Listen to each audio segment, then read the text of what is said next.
These things don't happen to art teachers.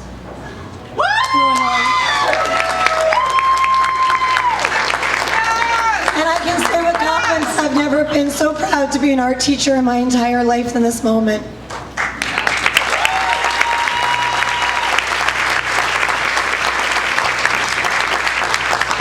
I also had a sinus infection last week, so I have no voice, and I've been obviously teaching for the past 6 days since spring break, so I really am beyond honored. I stand on the shoulder of giants and I walk amongst the greats.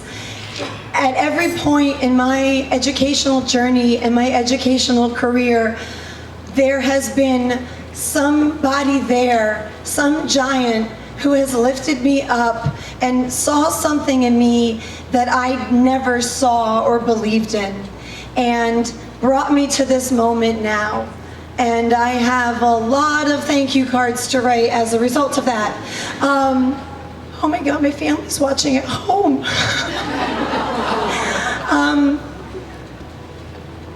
We are standing amongst the greats tonight in this room right here. I really was honored to be nominated and chosen to represent Rising Sun High School and to represent the visual arts and the fine arts department. But I really thought, look at these other phenomenal candidates. I can't hold a candle to them. And it was an honor just to stand in their presence, and it is an honor for us to sit amongst them tonight. So to you all, I say thank you for continuing to just inspire me on this journey of these past 2 months that we've been on together. So thank you.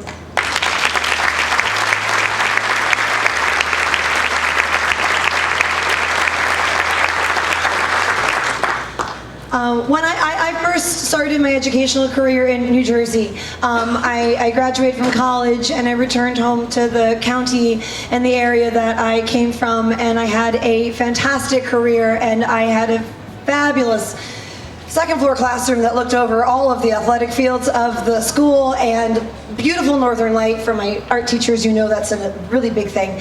And I had a family. And I had a family, and I loved my job, but life brings you in different directions, and life brought me to Maryland, and I moved down here, and I got a job right away, thank God, in Cecil County Public Schools, 2 minutes from my house, so that was a bonus, and teaching high school art where I had come from in my past educational experience, and so I just thought, wow, that luck really, turned out for me. But I'll be honest, I struggled my first year. I struggled not because of the county, but because of me, because of myself. I realized at that moment I didn't have what our students needed, and I needed to change and adapt to bring what they needed. What I did realize that first year, after completing my first year in Cecil County, was the immensely high and respectfully high standards that this county has for its educators. I was absolutely blown away by that. And as I moved throughout Maryland and interacted with teachers from other districts and other counties, and I would say things and tell stories, and I would mention things that we do, they would say, "Really? Cecil County?" I say, "Yeah, Cecil County." And they say, "You do that in Cecil County?" "Yes, Cecil County." And they were surprised, and I understand, as I was also, but we really do an amazing job with our educators, and it was one of the first things that I noticed when I moved down here and started teaching. And then I found my family. And so Dr. Lawson is correct. We do establish that, and it is essential in any career that you go in, because you spend the majority of your time with these people, and so they do become a second family. And then that informs your process of teaching and what you bring to your students every day. And then there's the students. The reason why I love what I do, the ones that inspire me every day, and I'm not afraid to tell them that. The one who said to me literally yesterday during Revisit, "Mrs. Souder, you look like a proud mom when you stand there and watch us work." And I said, "David, I am a proud mom of you guys. I am so proud of just watching you do what you do every day." there is a tremendous amount of people that I need to thank, and there are a boatload of them right now tonight at table 23 in the back. I think they might have seen the guest list and decided we need to put this table as far away from the front as possible, back in the corner there. To my building administration, from current administration to past administration, to Mr. DeMayo for nominating me, for Mr. Moreau for supporting me throughout this entire adventure, and also every day in my building.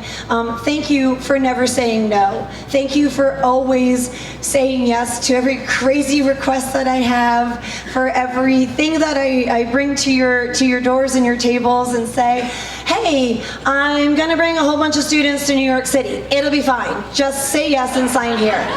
Hey, I want to bring a bunch of students to Cecil County. We're going to light some stuff on fire. It'll be fine. Just say yes and sign right here.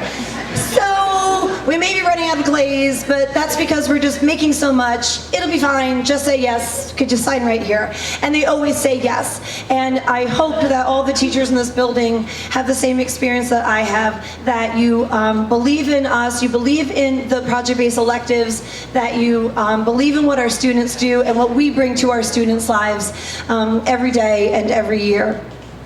Ann Shimbersky is here tonight. She's a pillar of our elementary school art program here in the district. When I first started, Ann.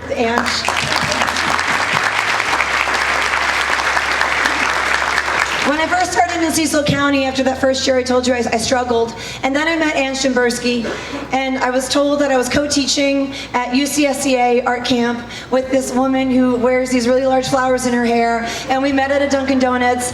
And immediately I met my work friend, my work mom, and we've never even taught in the same building together, but the influence that this woman has had on me is tremendous. And the impact and the work that she can produce with our elementary school students is inspiring.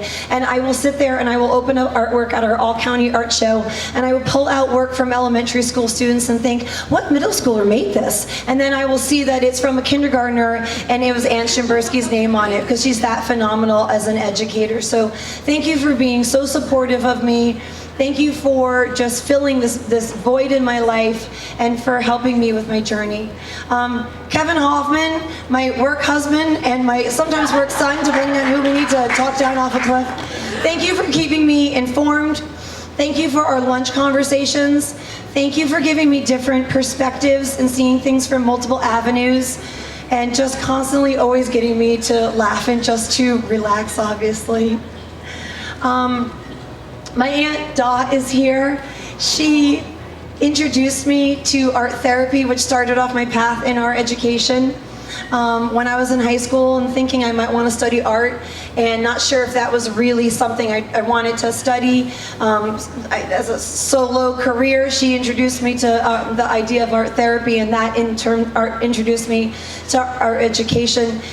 You've always just been a pillar of excellence and just a fortitude of an intelligent and strong woman that you have always been an inspiration to me, so thank you so much.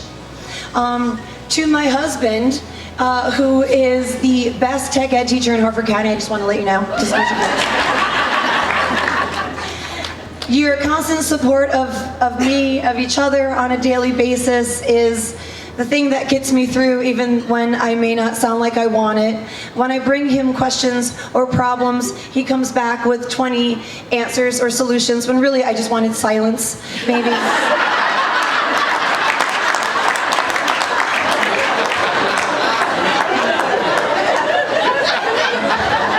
But even better, what you should know is he is a phenomenal educator in Harford County, and he has helped Cecil County tremendously. When I call him up or I email him, I got it on my Google Drive.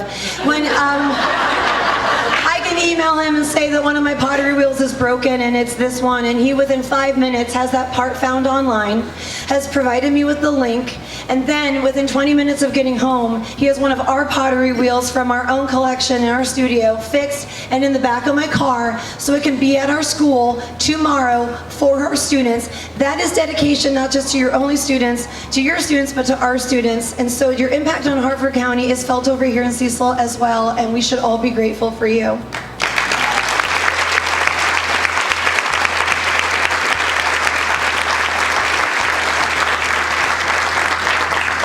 My mom's here.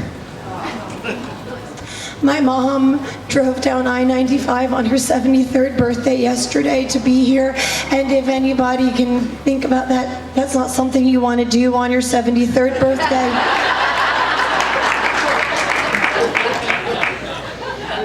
If you want a master class into how to support your students, she's sitting at table 23 right now.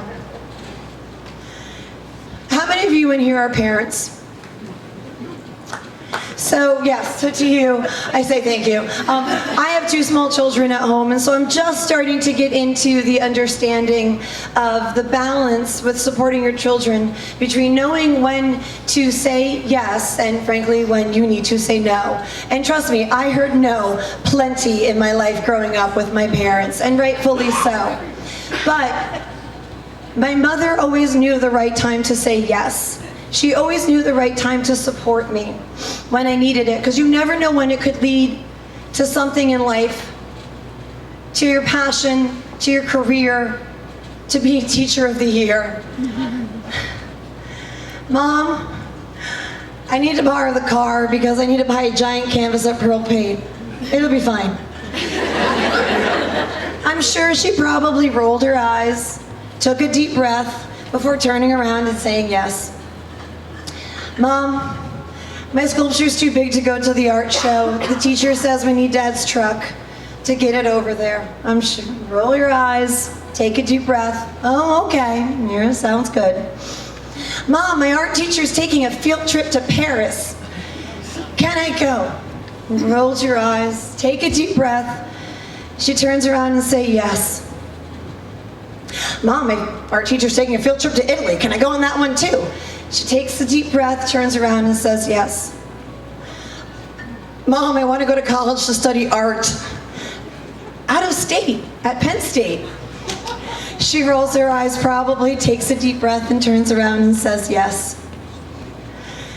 And probably the hardest thing I ever told her, Mom, I'm moving to Maryland. And she didn't tell me what she probably felt. She just told me what she knew I probably needed to hear. That's fantastic. I'm so happy for you. And now I'm here sharing this moment with her. So, advice to all the decision makers in this room, to all the building administrators, to the Board of Education, to the County Council, to the County Executive. When we come to you with requests as small or as large as they are, take a page from my mom's notebook.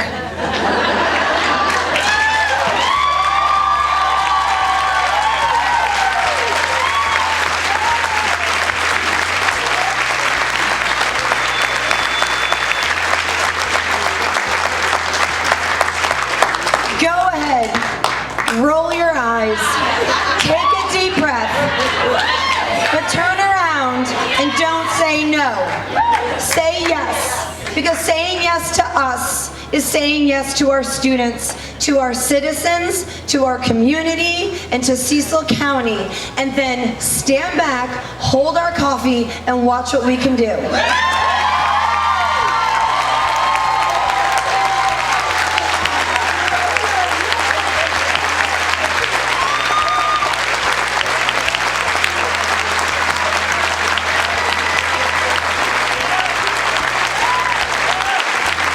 Cecil County, thank you for letting me represent you.